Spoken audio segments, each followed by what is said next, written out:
اعوذ باللہ من الشیطان الرجیم، بسم اللہ الرحمن الرحیم۔ قل یا ایہا الکافرون، اے نبی آپ کہہ دیجئے اے ایمان سے انکار کرنے والو، لا اعبد ما تعبدون، نہ میں ان کی عبادت کرتا ہوں جن کی تم پوجا کرتے ہو، ولا انتم عابدون ما اعبد، اور نہ تم اس کی عبادت کرتے ہو جس کی میں عبادت کرتا ہوں، ولا انا عابد ما عبدتم، اور نہ میں ان کی عبادت کروں گا جن کی تم پوجا کرتے ہو، ولا انتم عابدون ما اعبد، اور موجودہ صورتحال کے اعتبار سے نہ تم اس کی عبادت کرو گے جس کی میں عبادت کرتا ہوں۔ لکم دینکم ولی دین، تمہارے لیے تمہارا دین ہے اور میرے لیے میرا دین ہے۔ اللہ کے نبی صلی اللہ علیہ وسلم نے اس صورت کو، سورۃ الکافرون کو، چوتھائی قرآن قرار دیا ہے، یعنی اگر کوئی اس صورت کو 4 بار پڑھ لے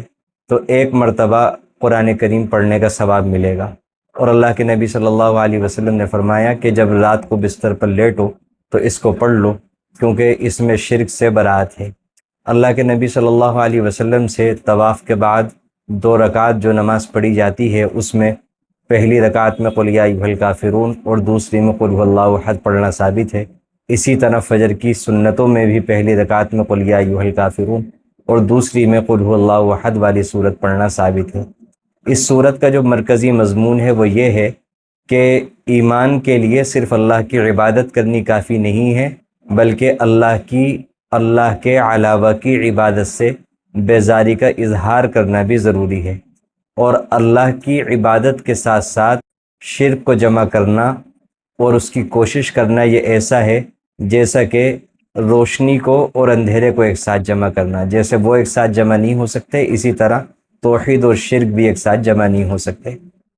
جب اللہ کے نبی صلی اللہ علیہ وسلم نے مکے میں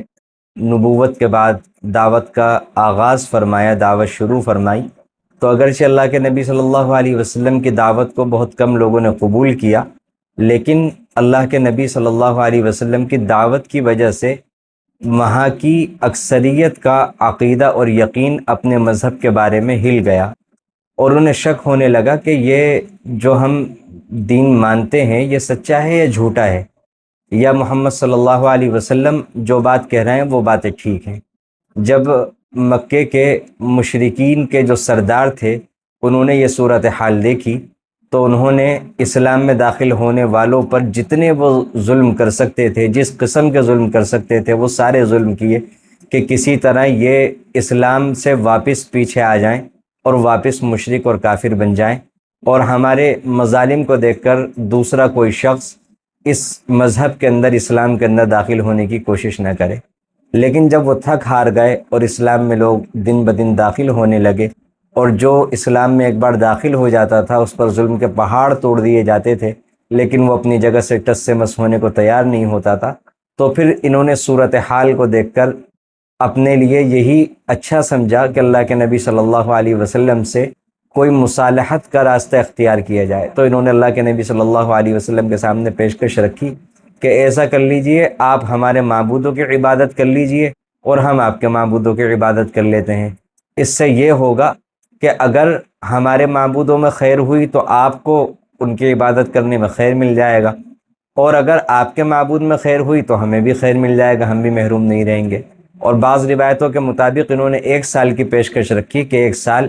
آپ لوگ مسلمان لات اور عزیٰ کی پرستش کریں، اور 1 سال پھر ہم ان کی پرستش کو چھوڑ کر اللہ تعالیٰ کی عبادت کریں گے۔ ظاہر ہے کہ یہ پیشکش کسی بھی طرح قابل قبول ہی نہیں تھی، اس کو قبول ہی نہیں کیا جا سکتا تھا، کیونکہ شرک اور توحید کا ایک ساتھ چلنا اور ایک ساتھ جمع ہونا ایسا ہے جیسا کہ ایک ہی وقت میں ایک چیز کا سفید بھی ہونا اور کالا بھی ہونا، اور اندھیرے اور روشنی کو ایک ساتھ جمع کرنا، جیسے یہ ممکن نہیں اسی طرح یہ ممکن نہیں۔ پھر اللہ تعالیٰ نے ان کی اس پیشکش کے بدلے میں اللہ تعالیٰ نے ایسے معاشرے کے لیے کہ جس میں بہت سارے مذاہب کے ماننے والے لوگ رہتے ہوں، ایک نیا فارمولہ پیش کیا، اور سب سے پہلے اسلام نے فارمولہ پیش کیا، اور وہ یہ تھا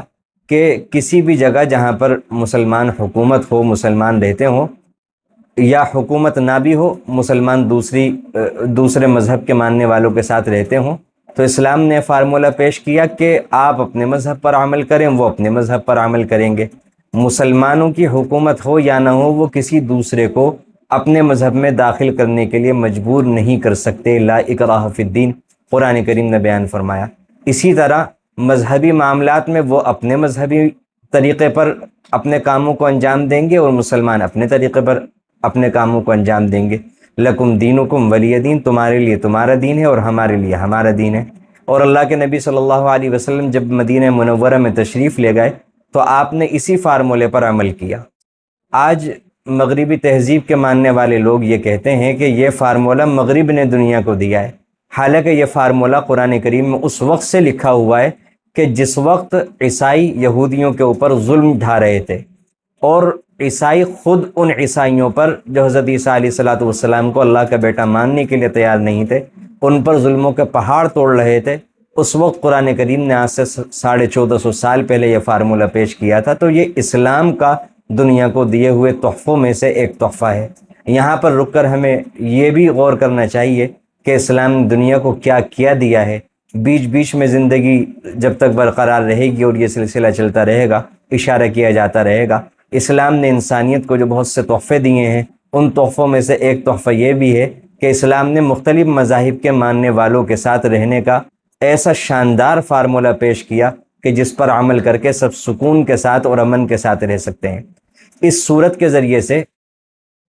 ہم سب کو یہ تعلیم دی گئی مسلمانوں کو کہ وہ دوسرے مذہب کے ماننے والوں کے ساتھ رواداری کا معاملہ کریں۔ رواداری کا مطلب یہ ہے کہ وہ اپنے مذہب پر عمل کریں، ہم اپنے مذہب پر عمل کریں، نہ وہ ہمارے مذہبی معاملات کے اندر دخل اندازی کریں، نہ ہم ان کے مذہبی معاملات کے اندر دخل اندازی کریں۔ ایک طرف تو اس صورت میں یہ تعلیم ہے، اسی کے ساتھ ساتھ رواداری اس کو کہتے ہیں کہ ہم کسی مذہب کے سلسلے میں کسی معاملے کے اندر دخل اندازی نہ کریں، لیکن اپنے مذہبی معاملات پر ہم مضبوطی سے جمے رہیں۔ بعض لوگ رواداری کے نام پر اپنے مذہب کی چیزوں کو چھوڑ کر دوسرے مذہب کی چیزیں اختیار کر لیتے ہیں، یہ رواداری نہیں ہے۔ یہ اس کے ذریعے سے انسان لوگوں کو تو دھوکہ دے سکتا ہے لیکن اللہ تعالیٰ کو دھوکہ نہیں دے سکتا۔ یہ بڑی خطرناک بات ہے۔ اور ایک بات اس کے اندر یہ ہے کہ اللہ تعالیٰ نے اس صورت میں مشرکین مکہ کو کافر کہہ کر کے مخاطب کیا۔ تو کافر اسے کہتے ہیں جو توحید کو، اللہ تعالیٰ کو ایک نہ مانتا ہو، اس کا انکار کرے اس بات کا کہ اللہ ایک نہیں ہے، یوں کہے وہ اللہ کو ایک نہ مانے،